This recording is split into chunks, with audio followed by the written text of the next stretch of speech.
नमस्कार. श्री ब्रह्मचैतन्य महाराज प्रवचने सार. ऑगस्ट महिना.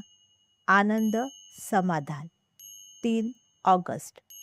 भगवंताशी एकरूप झाल्यावर सर्व आनंदच आहे.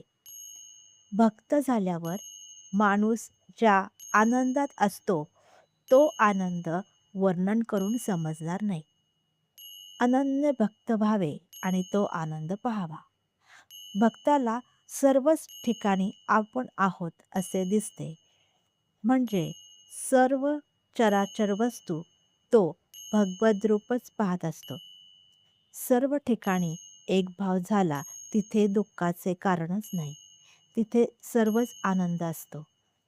ज्यांनी तो आनंद पाहिला आहे आणि जे सदैव त्या आनंदातच असतात त्यांच्या सांगण्याप्रमाणे वागणे हेच श्रेयस्कर आहे. म्हणजेच गुरु आज्ञेप्रमाणे वागावे. गुरूंच्या वचनावर विश्वास ठेवून आपण वागावे म्हणजे आपले हित होते.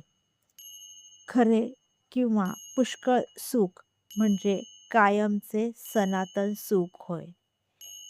ते सनातन वस्तूपाशीच म्हणजे भगवंतापाशीच असते. भगवंताचे आपण झाल्यास सुखी होऊ. आनंद प्राप्त होण्यासाठी नाम घ्यावे लागते. आपण आपल्या मूळ स्वरूपापेक्षा आपल्या उपाधीचीच जास्त आरास करतो. आपण सर्व मिळवतो पण सर्व ठेवून जावे लागते. आपल्या फायद्याचे केले तरच आपला प्रपंच. भगवंताचे स्मरण तेवढाच आपला प्रपंच.